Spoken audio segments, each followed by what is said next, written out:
민수야, 정말 하룻밤만. 엄마, 민수의 목소리가 낮게 깔립니다. 여기가 얼마짜리 아파트인지 아세요? 분양가만 25억이에요. 관리비만 한 달에 100만 원이 넘어요. 아들 집에 엄마가 하루 자겠다는데 그게 뭔 상관이냐? 상관 있어요. 여러분, 제가 왜 이런 선택을 하게 됐는지 궁금하시죠? 이야기 시작하기 전에 구독과 좋아요 꼭 눌러주세요. 여러분의 작은 관심 하나가 제겐 큰 힘이 됩니다. 25억 아파트에서 쫓겨난 엄마. 둘째 아들은 요양원 권유. 마지막 희망은 가난한 막내딸 집뿐이었습니다. 하지만 반전은 여기서 시작됩니다. 110억 재개발 분양권의 진짜 주인이 누구였는지 곧 모두가 알게 될 겁니다. 11월의 차가운 바람이 강남 대치동 고급 아파트 단지를 휩쓸고 지나갔다. 주황색 공사장 미화원 조끼를 입은 70대 노인. 박순자 할머니가 떨리는 손으로 아파트 출입문 비밀번호를 눌렀다. 몇 년 전 큰아들에게서 들은 번호였지만 이미 바뀐 지 오래였다. 할머니는 관리사무소를 거쳐 엘리베이터에 몸을 맡겼다. 27층까지 올라가는 동안 가슴이 두근거렸다. 오늘 오후까지 일하던 재개발 공사 현장에서 받은 일당 8만 원이 든 지갑을 꼭 쥐었다. 어제 월세방에서 쫓겨난 후 하루 종일 갈 곳을 찾아 헤맸지만 결국 큰아들 민수 앞에 서게 되었다. 초인종 소리가 고급스러운 현관에 울려 퍼졌다. 잠시 후 인터폰에서 젊은 여성의 목소리가 흘러나왔다. 네, 누구세요? 민수야. 엄마다. 어머님, 며느리 유진의 목소리에 당황함이 섞였다. 잠깐만요. 현관문이 조심스럽게 열렸지만 보안 체인이 걸린 채 문틈만 벌어졌다.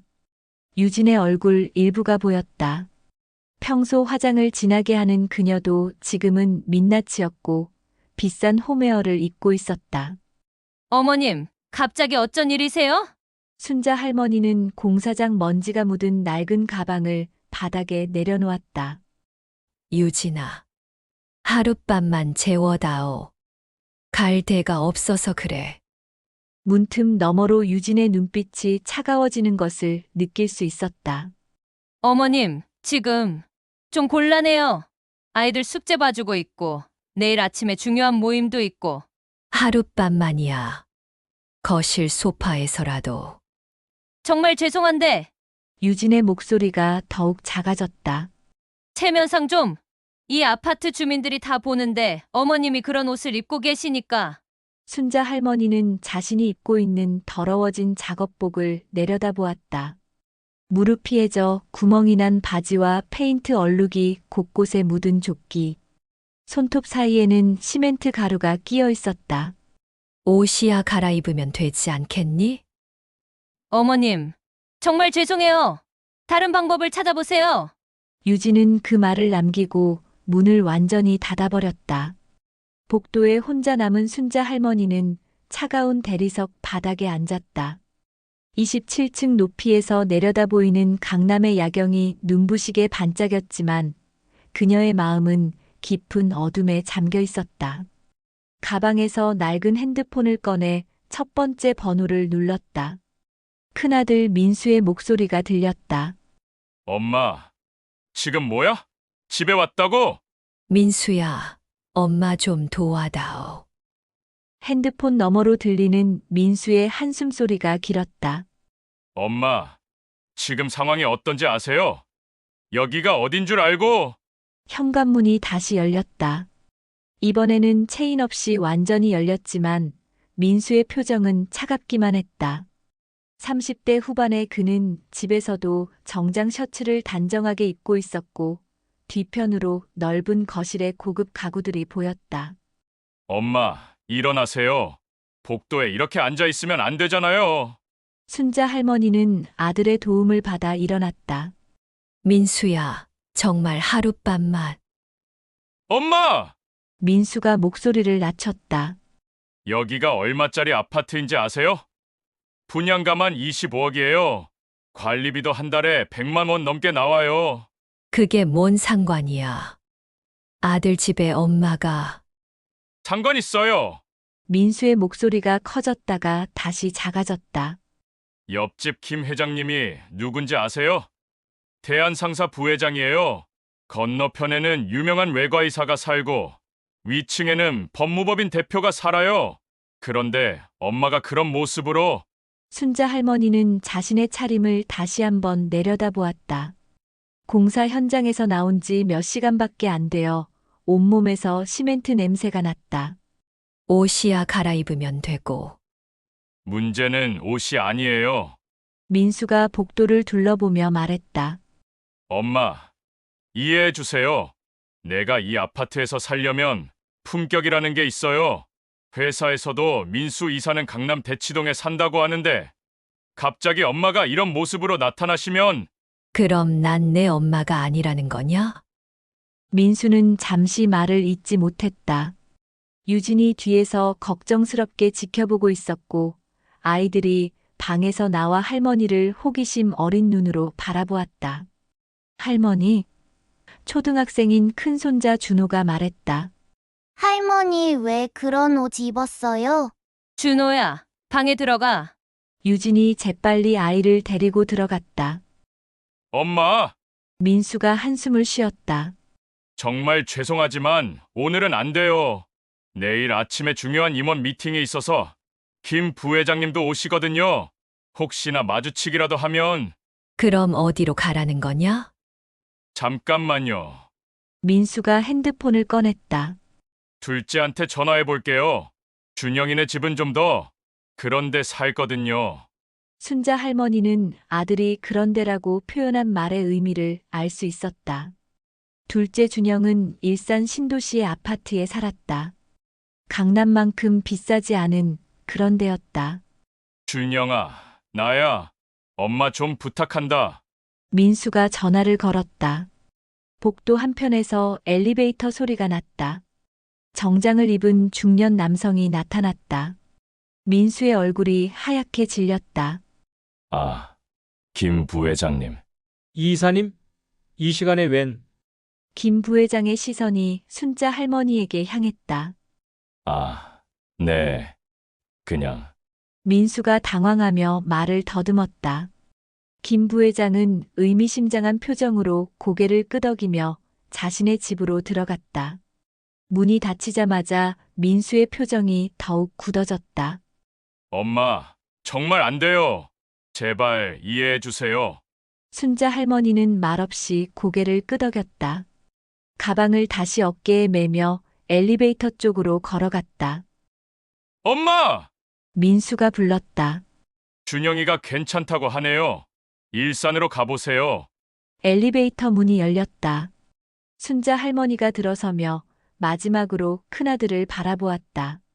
민수는 여전히 미안한 듯 서 있었지만 그의 눈에는 안도의 기색이 역력했다.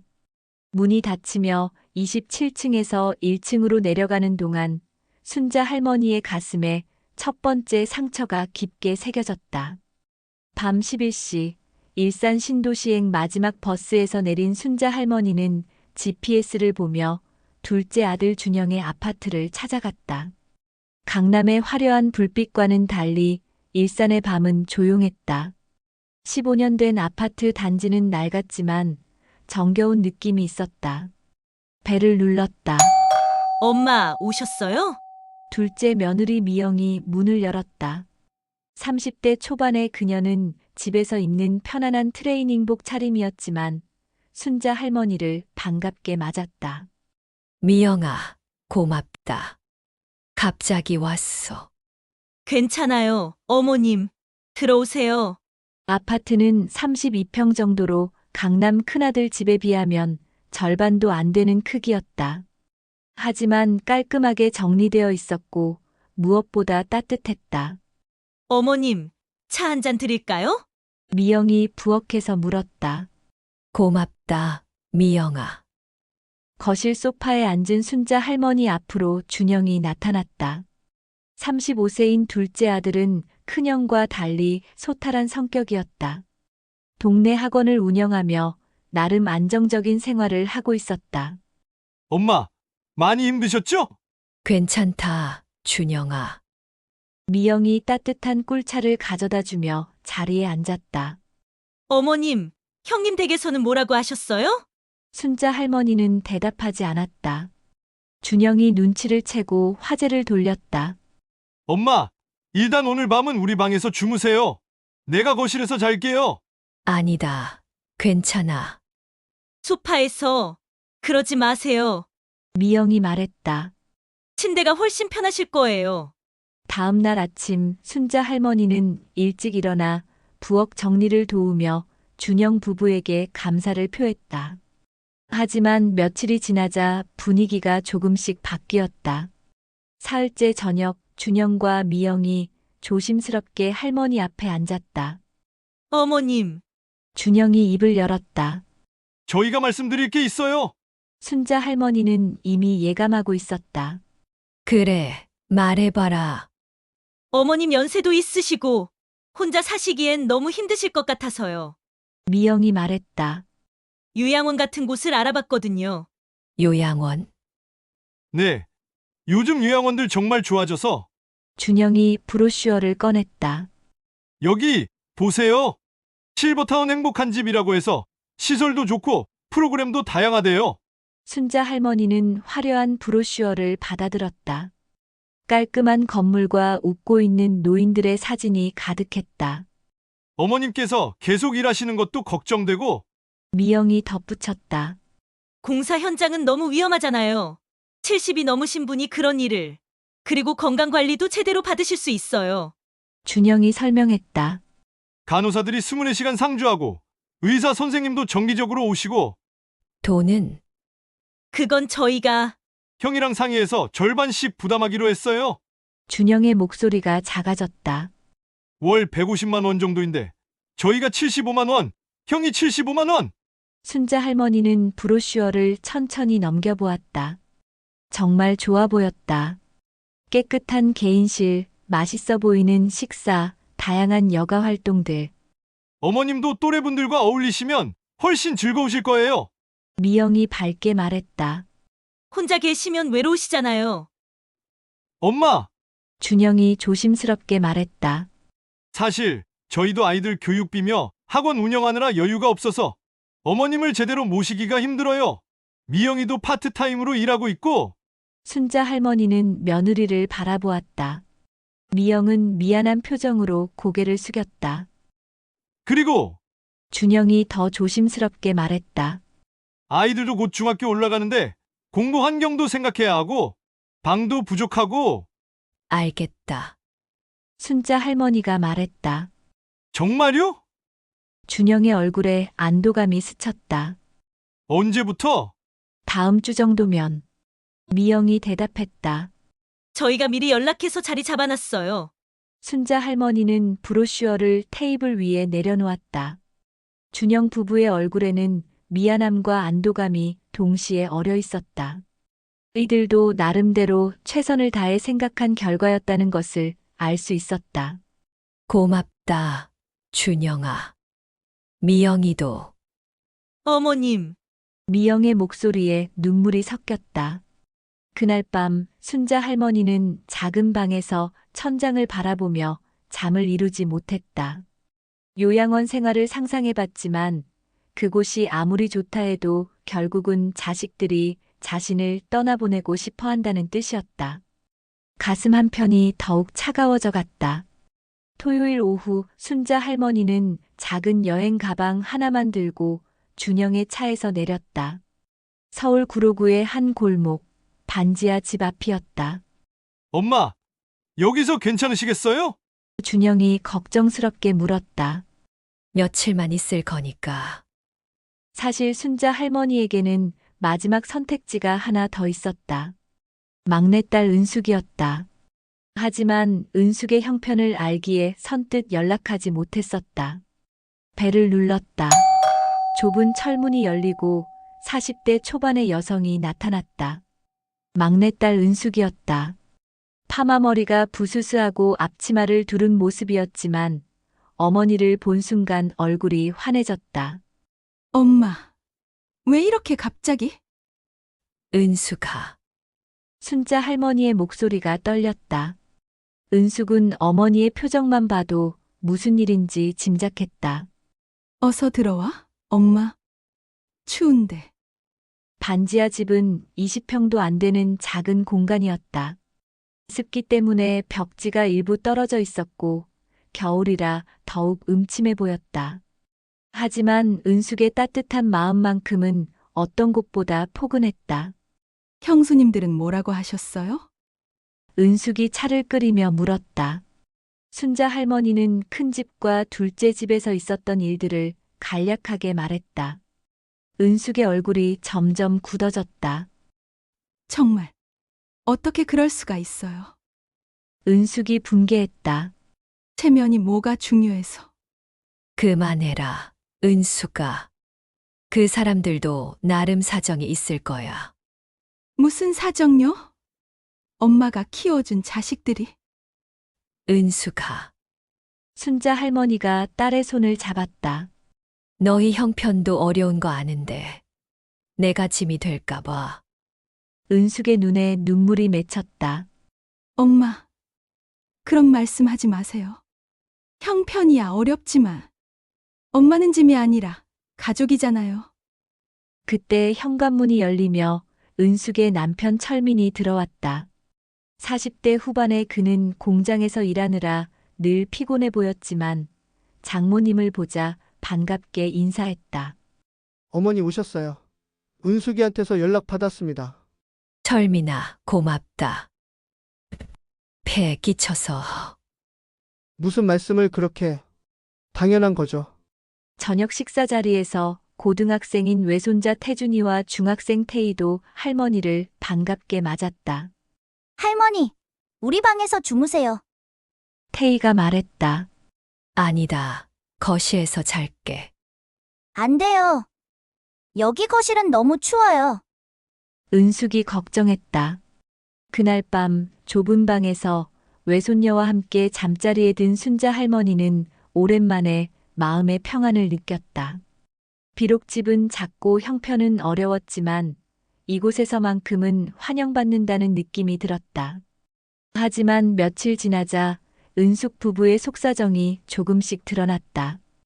여보, 이번 달 관리비 연체 통지서 왔어. 철민이 작은 목소리로 말했다. 얼마나? 50만 원. 3개월치 밀렸네. 은숙이 한숨을 쉬었다.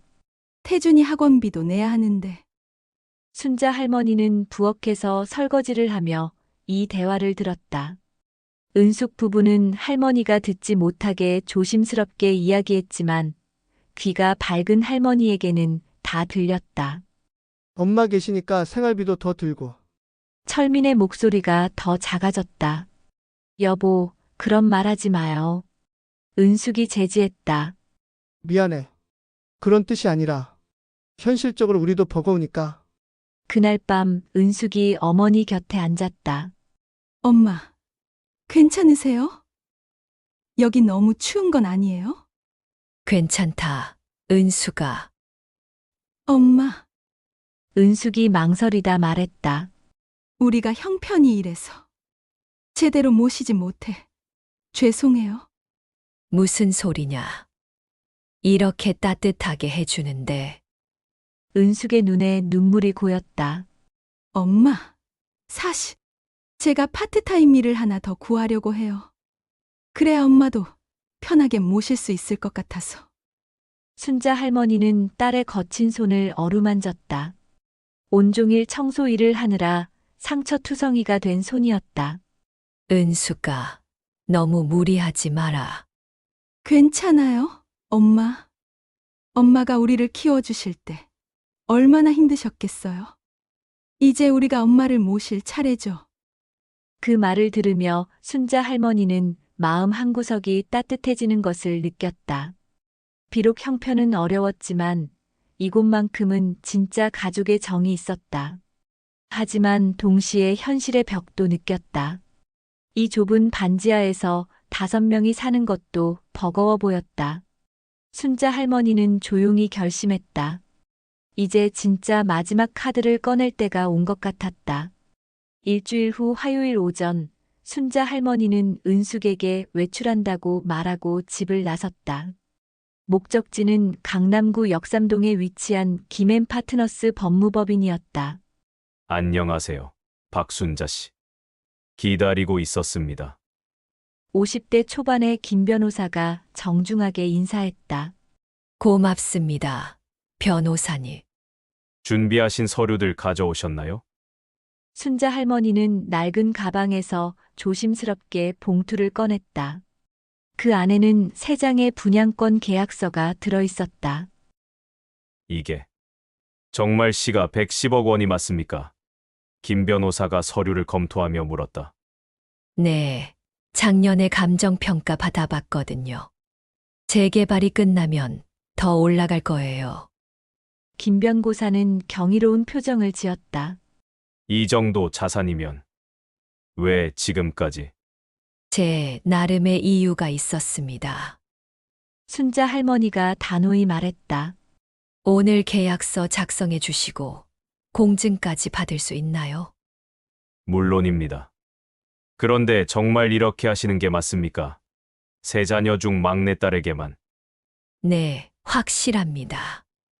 오후 2시 은숙의 반지하 집에 검은 승용차 한 대가 섰다. 김 변호사와 공증인이 함께 내렸다. 동네 사람들이 신기한 듯 바라봤다. 엄마, 이분들이 누구세요? 은숙이 당황하며 물었다. 들어와서 이야기하자. 좁은 거실에 모인 은숙 가족들 앞에서 순자 할머니가 입을 열었다. 은수가, 철민아, 너희들에게 줄 게 있다. 뭐려, 엄마? 순자 할머니는 김 변호사에게 고개를 끄덕였다. 변호사가 서류들을 테이블 위에 펼쳤다. 이건 뭐예요? 은숙이 어리둥절해했다.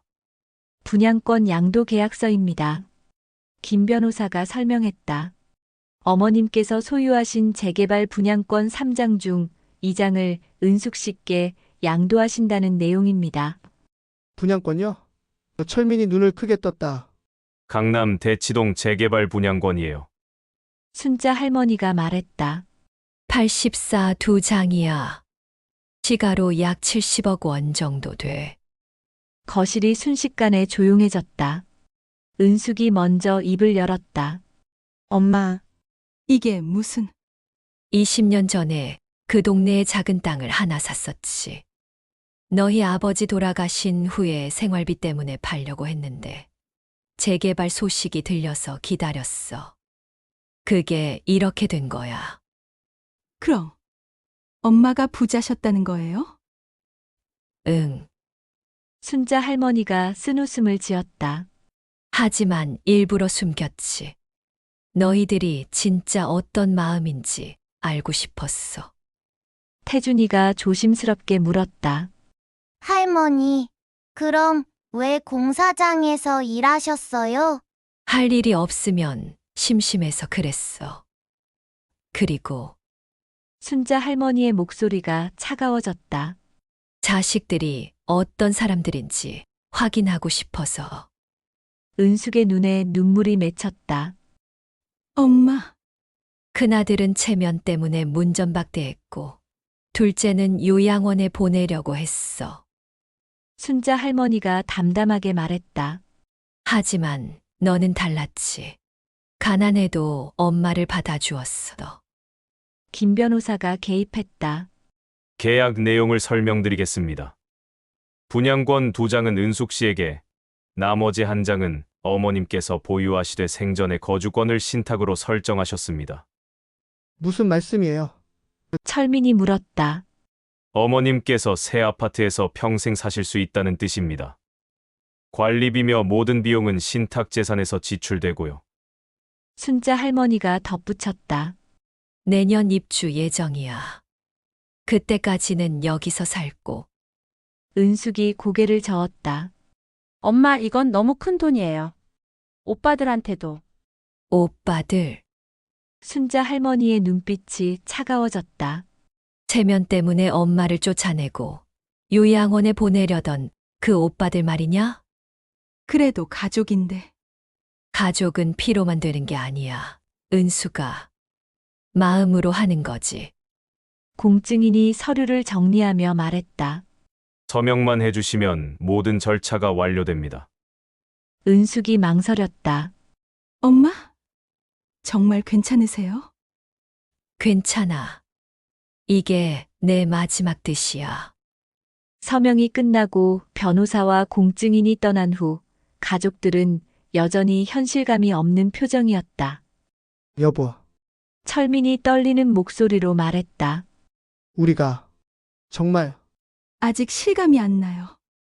은숙이 눈물을 닦으며 말했다. 순자 할머니가 딸의 손을 잡았다. 은수가 고마웠어. 엄마가 가장 힘들 때 따뜻하게 해줬어. 엄마, 은숙이 울기 시작했다. 저희가 뭘 했다고? 많이 했어. 사랑을 줬잖아. 그날 저녁 가족들은 처음으로 마음 편히 외식을 할 수 있었다. 하지만 순자 할머니의 마음 한편에는 여전히 서운함이 남아 있었다.